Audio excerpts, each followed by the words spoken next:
Seigneur, ta parole est grande, elle demeure à jamais.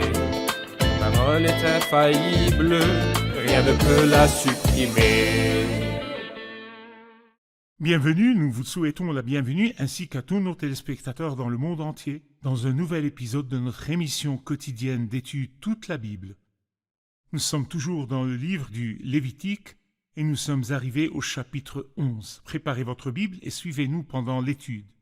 Si vous avez des questions ou des demandes, envoyez-les nous et par la grâce de Dieu, nous essayerons de répondre à vos questions. Permettez-moi au début de l'épisode d'accueillir notre invité, le frère Youssef Riyad. Bienvenue, frère Youssef. Merci, frère Riyad. Toujours honoré de vous avoir. Bienvenue à nos invités, soyez les bienvenus. Frère Youssef, en arrivant au chapitre 11, nous nous retrouvons dans une nouvelle section. Oui. Pourriez-vous nous indiquer cette section, quel en est le sujet et quel est le sujet du chapitre 11 ? Nous avons su que le livre du Lévitique est le livre du rapprochement de Dieu.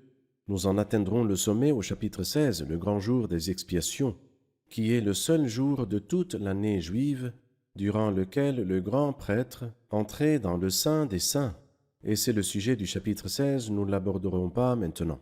Et jusqu'à ce chapitre-là, il y a 3 idées principales. Les sacrifices du chapitre 1 à 7, ensuite le sacerdoce, chapitre 8, 9 et 10, et puis la sainteté à partir du chapitre 11 jusqu'au chapitre 15.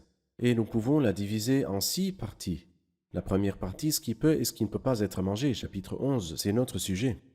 Le chapitre 12 nous dit que l'homme naît impur, c'est le chapitre 12. Dans le chapitre 13, la lèpre, une image hideuse de l'impureté. Mais il y a aussi la lèpre des vêtements, et il y a aussi la lèpre de la maison, et enfin il y a l'écoulement qui est produit par l'homme et qui le rend impur aussi. Alors donc il y a 6 choses qui sont liées à l'impureté. Dieu ne s'intéresse pas seulement à ce que nous l'adorions, et puis nous vivons à notre guise. Il s'intéresse à notre culte, mais il s'intéresse aussi à notre conduite et à notre vie, et c'est pourquoi nous avons ces chapitres qui nous parlent, par exemple ce chapitre-là, de ce que nous pouvons ou ne pouvons pas manger. Parfait. Vous nous avez donné la partition interne du livre du Lévitique, mais la partition générale porte sur 2 idées. L'adoration et le rapprochement de Dieu, Oui. puis la sainteté. C'est vrai. Aujourd'hui, nous commencerons la 2e partie liée à la sainteté. Oui. Pourquoi devrait-on parler de sainteté à un peuple qui appartient à Dieu sur cette terre ?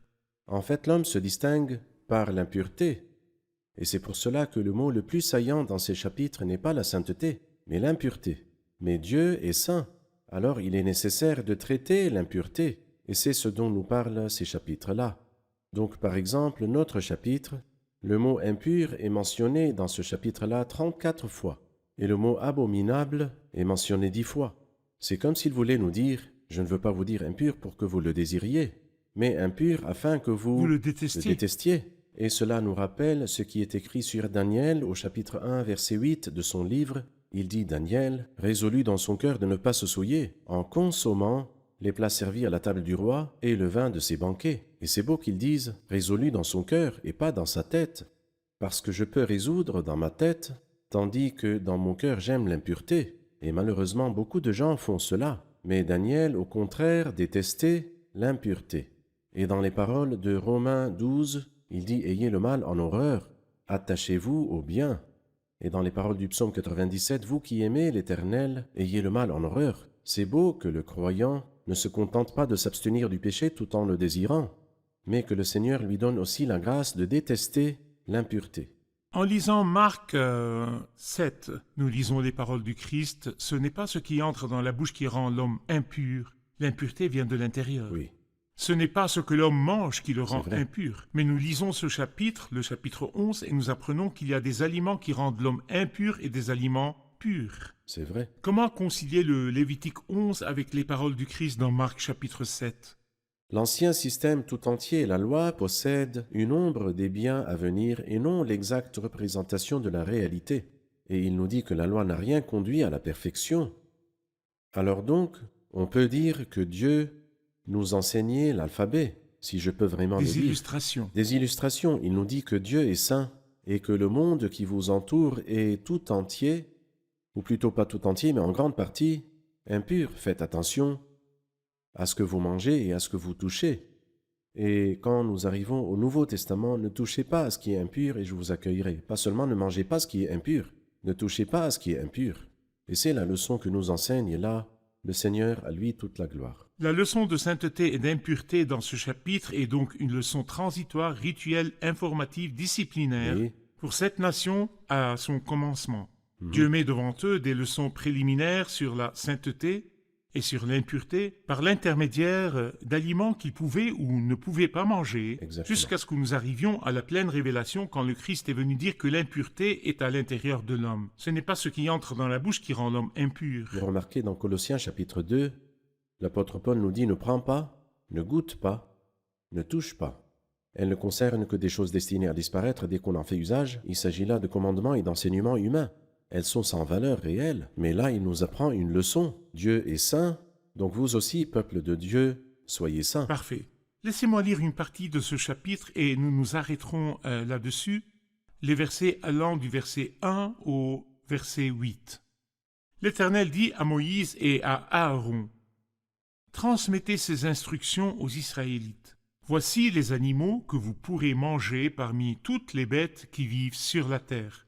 Vous pourrez manger de tout animal qui a le sabot fendu ou le pied fourchu et qui rumine. En revanche, vous ne mangerez aucun de ceux qui ruminent ou qui ont le sabot fendu. Le chameau qui rumine mais n'a pas le sabot fendu, vous le considérerez comme impur. Le daman qui rumine mais n'a pas le sabot fendu, vous le considérerez comme impur. Le lièvre qui rumine mais n'a pas le sabot fendu, vous le considérerez comme impur. Le porc qui a le sabot fendu, le pied fourchu mais ne rumine pas, vous le considérerez comme impur.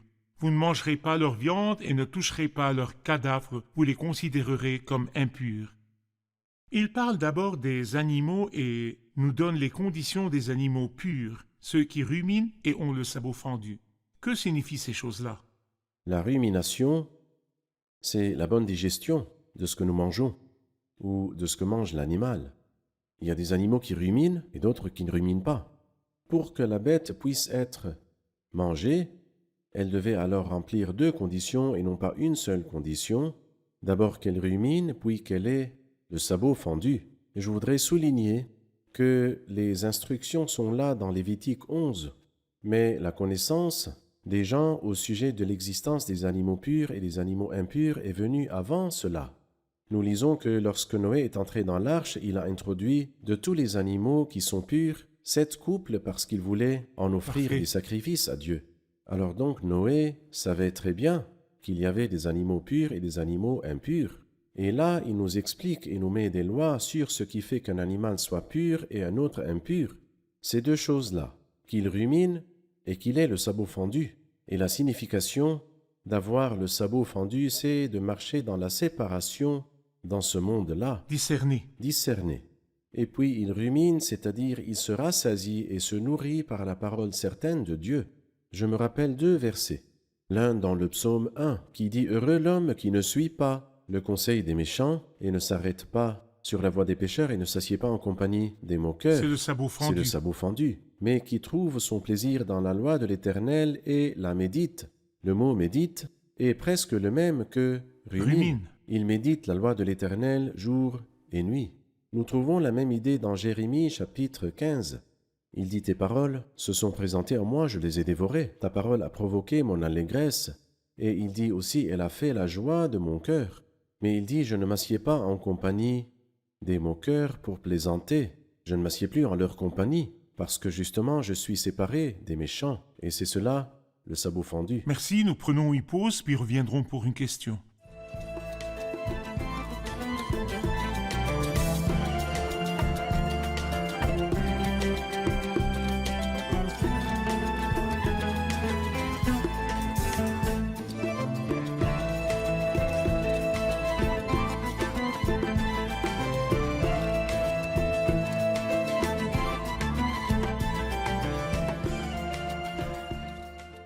Depuis le début du verset 9, voici les animaux que vous pourrez manger parmi tous ceux qui vivent dans l'eau. Vous pourrez manger de tous ceux qui ont des nageoires et des écailles et qui vivent dans l'eau, soit dans les mers, soit dans les rivières. Pourquoi les poissons qui avaient des nageoires et des écailles étaient-ils considérés purs? À vous, frère Youssef. Il est important de savoir ce que veut dire écaille. Ce sont les plaques qui recouvrent la peau du poisson, que les gens du peuple appellent l'argent. et ces écailles sont produites par le corps lui-même qui les forme, afin de se donner une immunité naturelle contre les eaux viciées qu'il pourrait alors traverser, alors que les nageoires lui donnent la capacité de fendre le courant et d'aller à contre-courant. Et comme s'il voulait nous dire que le poisson, pour qu'il soit pur et qu'il puisse être mangé, doit se caractériser par ces deux choses, être complètement séparé de tout son environnement. Et je pense que Daniel était comme ça. Et je pense que Joseph vivait dans un milieu contaminé, mais il avait une séparation complète. C'est-à-dire, c'est très beau que le croyant ait des écailles. Et je pense aussi que Lot, bien qu'il soit faible, mais il tourmentait son âme, il était séparé des gens méchants. La faute de Lot, c'est qu'il n'avait pas de nageoire pour lui permettre d'aller à contre-courant. Malheureusement, Joseph avait des nageoires, il est allé à contre-courant, il a été jeté en prison. Et alors?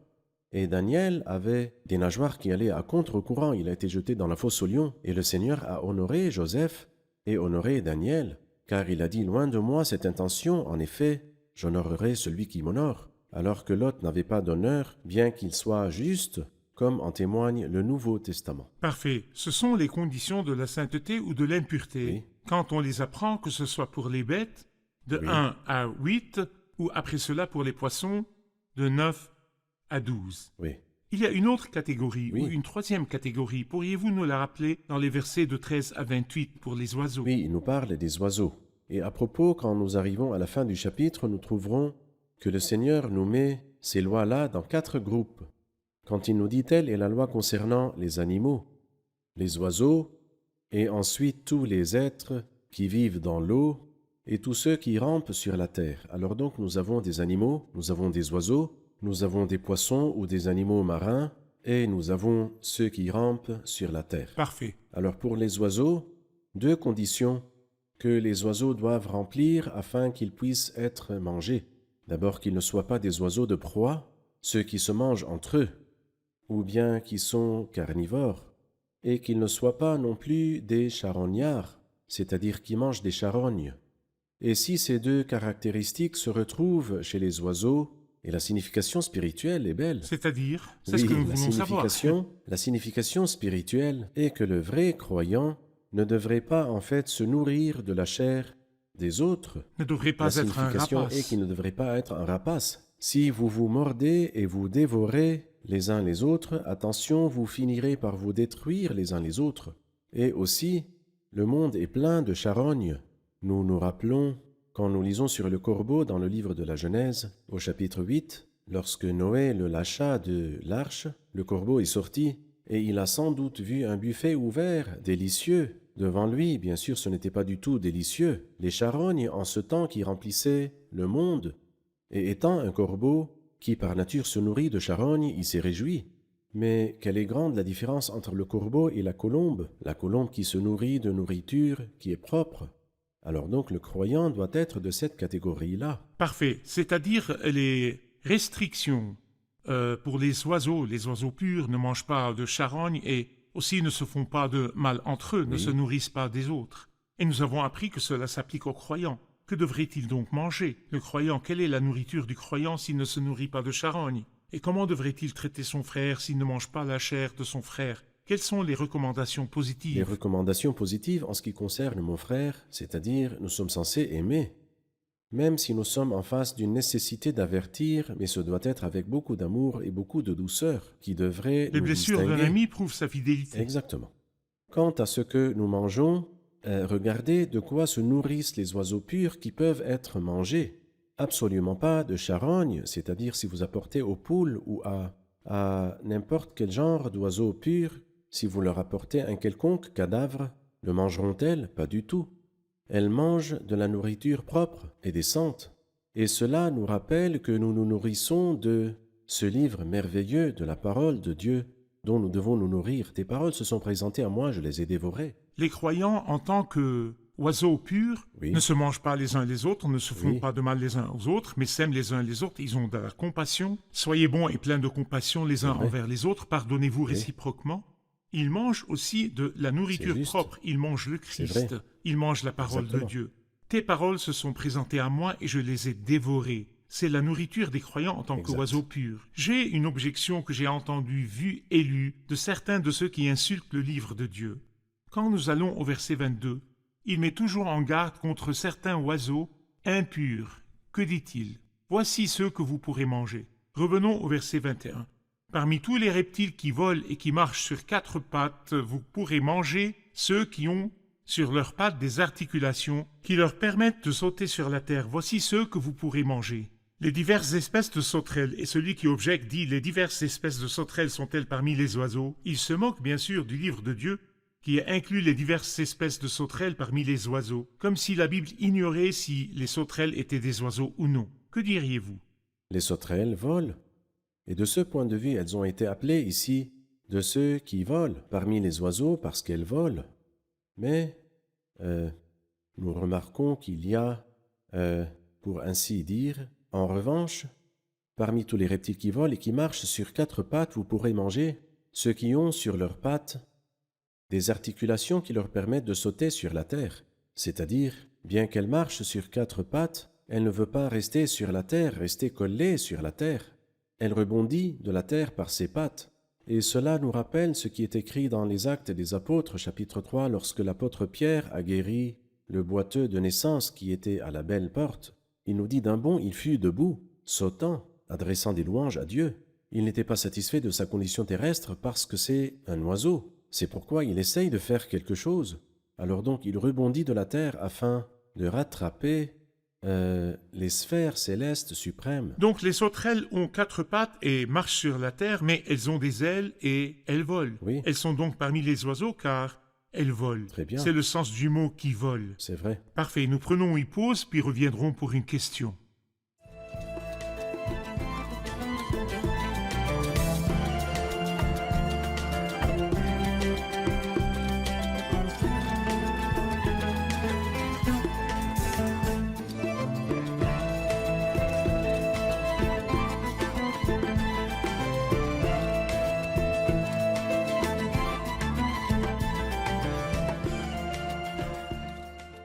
Bien sûr, nous avons vu les oiseaux, et nous avons vu les animaux, et nous avons vu les poissons purs et impurs.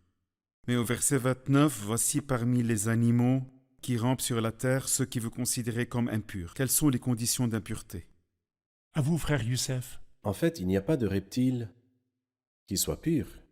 C'est-à-dire, s'il dit qu'il y a des animaux impurs et des animaux purs, et qu'il y a des poissons impurs et des poissons purs, et qu'il y a des oiseaux impurs et des oiseaux purs, cependant ceux qui rampent ou se déplacent sur la terre sont tous impurs. Peut-être qu'il nous rappelle la malédiction du serpent, Oui, à qui le Seigneur a dit « Tu marcheras sur ton ventre ».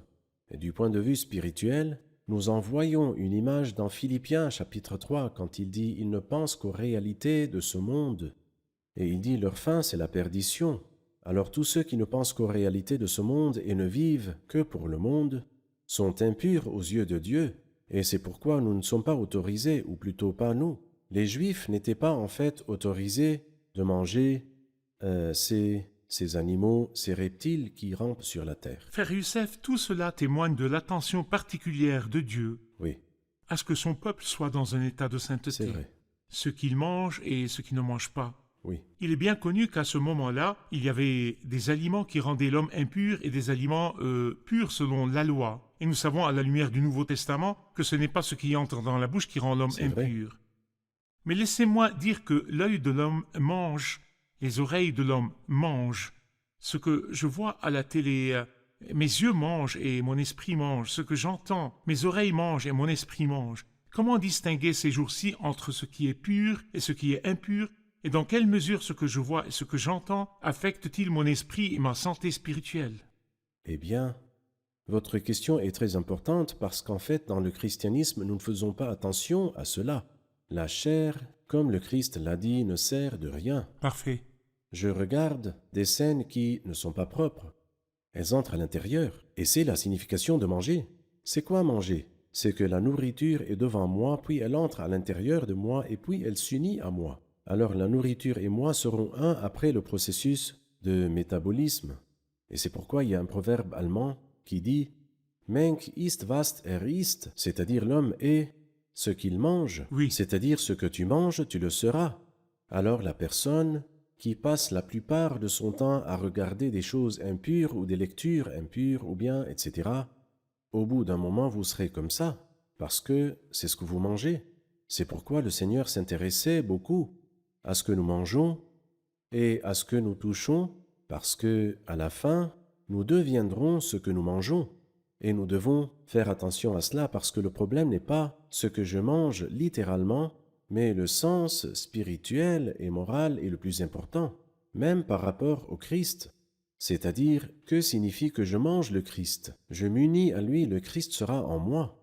Une partie de mon être, une partie de moi. C'est le sens voulu, mais que je mange. Si l'homme pouvait littéralement manger le Christ, quel sera le profit qu'il en tirera? La chair ne sert de rien. C'est pourquoi nous n'avons pas de liste des choses à faire et à ne pas faire, ce que nous pouvons ou ne pouvons pas voir. Mais l'Esprit de Dieu qui en nous dit toutes choses jugées, qui, selon la gloire du Christ, qui glorifie le Christ, magnifiera la personne du Christ et notre santé spirituelle, prospérera, mais nous donnons libre cours à tout ce que nous voyons. Dans nos maisons, nous l'entendons, nous les voyons, nos enfants le voient et l'entendent. Après cela, je dis, je suis libre dans le Christ. Personne ne peut me juger ce que j'entends ou je n'entends pas, ce que je vois ou je ne vois pas. Oui, mais ce que vous mangez vous affectera par après, et ce que vous entendrez vous affectera par après. Portez vos pensées sur tout ce qui est pur, tout ce qui mérite l'approbation. Nous devons nourrir nos pensées et nos esprits de tout ce qui aboutit à la gloire du C'est Christ. pourquoi nous avons dit, pas seulement je ne vois pas, mais je n'aime pas. Parce que si j'aime, je trouverai toujours un moyen de voir. Le croyant doit prendre cette parole qui dit, vous qui aimez l'Éternel, Parfait. ayez le mal en horreur. Frère Youssef, après avoir parlé des reptiles qui rampent sur la terre et que vous avez associé du serpent aux Oui. reptiles, Oui, il nous dit que tout cela est impur. Il nous dit ce qui rend impur. Verset 31, vous les considérerez comme impurs parmi tous les reptiles. Si quelqu'un les touche morts, il sera impur jusqu'au soir. Le fait de les toucher rend une personne impure. oui, Après cela, eux-mêmes, s'ils touchent quelque chose, ils rendent toute chose impure. c'est vrai. Qu'il s'agisse d'un vêtement, d'un ustensile, il sera impur. Qu'avez-vous à nous dire sur le contact avec l'impureté? Eh bien, il y a par exemple un beau verset au chapitre 20 du livre du Lévitique qui dit cela. Vous respecterez la distinction entre les animaux purs et impurs, entre les oiseaux purs et impurs, afin de ne pas vous rendre vous-même abominables par les animaux et les oiseaux, et tous les reptiles de la terre que je vous ai appris à distinguer comme impurs. Vous serez saints pour moi, car je suis saint, moi, l'Éternel. Je vous ai séparés des autres peuples afin que vous m'apparteniez. C'est-à-dire, je pense que si nous savons que nous appartenons à Dieu, que vous m'apparteniez, et que le Seigneur nous différencie, nous saurons que c'est un privilège pour nous de ne pas avoir de relation avec les impuretés de ce monde. Le monde est plein de corruption. L'apôtre Pierre dit, vous pouvez fuir la corruption qui existe dans le monde par la convoitise. Il y a en moi une convoitise qui tend vers ces choses, et le monde est plein de marchandises impures. Et moi je dois non pas marchander et échanger, mais je dois fuir de la corruption qui existe dans le monde par la convoitise. Le monde est plein d'impuretés, je dois marcher avec vigilance. Conduisez-vous avec une crainte respectueuse pendant le temps de votre séjour sur la terre. Nous avons appris que tout objet sur lequel tombera un de ces reptiles, il le rendra Oui. impur. Et nous avons appris la signification spirituelle. Sauf ici est une exception, Oui. il dit au verset 36, « Seules les sources et les citernes qui forment une réserve d'eau resteront pures. » Pourquoi là les sources d'eau resteront pures? Le sens littéral est que l'eau est renouvelable. Quand il y a de l'eau dans un récipient et qu'un animal y tombe, il le rendra impur, car c'est un récipient fermé. Mais si c'est une source d'eau où l'eau est courante, alors elle ne sera pas impure. La signification spirituelle, la parole de Dieu, est-ce que la parole de Dieu peut devenir impure? Pas du tout. La personne du Christ le peut-elle? Lorsqu'il touche le lépreux, ce n'est pas lui qui sera impur par la lèpre, mais c'est plutôt le lépreux qui sera pur parce que le Christ l'a touché. C'est le sens spirituel de cela. Merci, frère Youssef. Nous sommes arrivés à la fin de l'épisode. Nous continuerons dans les prochains épisodes. Je vous remercie. Qu'avons-nous appris aujourd'hui?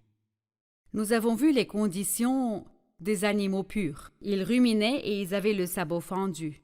La rumination est la bonne digestion de ce qui est mangé. La signification spirituelle pour nous, c'est de nous nourrir de la parole certaine de Dieu. Tes paroles se sont présentées à moi et je les ai dévorées. Le sabot fendu signifie la séparation et faire la distinction entre les choses, et nous en apprenons par exemple de ne pas nous asseoir en compagnie des moqueurs. Nous avons vu les oiseaux impurs qui ne peuvent être mangés, qui sont les rapaces et les charognards, qui se nourrissent de cadavres et de charognes. Et la signification spirituelle de cela est de ne pas nous nourrir de la chair des autres, c'est-à-dire ne pas leur faire mal, mais que nous les aimons et que nous nous nourrissons aussi de la parole de Dieu. Tes paroles se sont présentées à moi et je les ai dévorées. Ta parole est joie et allégresse. Nous avons vu des poissons purs qui devaient avoir des nageoires et des écailles. Des nageoires pour leur permettre d'aller à contre-courant pour atteindre le but, et les écailles sont les plaques. Elles poussent de l'intérieur vers l'extérieur et servent de protection et de séparation de l'atmosphère environnante. Merci, que Dieu vous bénisse. Merci, frère Youssef, que Dieu vous bénisse. Chers téléspectateurs, nous avons appris dans l'épisode d'aujourd'hui que le Seigneur, en établissant le principe des animaux, des oiseaux ou des poissons qui peuvent ou ne peuvent pas être mangés, veut enseigner à son peuple la leçon de sainteté. Il veut leur enseigner la leçon où se trouve son image primordiale, je suis un Dieu saint. Et vous devez être dans un état de sainteté même dans ce que vous mangez.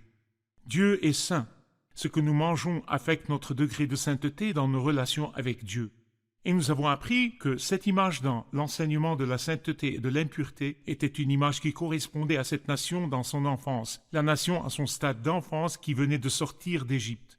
Dieu leur enseigne la leçon de sainteté, et il veut leur enseigner la leçon répétée « Je suis un Dieu saint ». Ce que vous entendez affecte votre sainteté, ce que vous voyez affecte votre sainteté, ce que vous mangez affecte votre sainteté. Nous avons appris dans les leçons d'aujourd'hui que les conditions de sainteté et les conditions de pureté, chez les bêtes, ces conditions devaient être remplies dans le sabot fendu et dans la rumination. Et nous avons appris que les poissons devaient avoir des écailles et des nageoires. Et nous avons appris que les oiseaux purs ne devaient pas être des oiseaux de proie, ni se nourrir de charognes. C'est-à-dire que les croyants ne devraient jamais être comme le reste du monde. Ils ne devraient pas se faire du mal les uns aux autres. Ils ne devraient pas se nourrir de ce dont les gens se nourrissent. Les croyants ont la volonté qui leur permet de fuir le mal. Les croyants ont toutes les armes de Dieu qui les séparent de l'impureté du monde. Les croyants ont la conduite qui glorifie Dieu et ils ruminent la parole de Dieu. Nous devons nous caractériser par la sainteté dans ce monde. C'est à cela que l'on reconnaît les enfants de Dieu. Que le Seigneur nous aide à ce que la sainteté soit la caractéristique des enfants de Dieu dans ce monde. Je vous revois dans le prochain épisode. Que le Seigneur soit avec vous.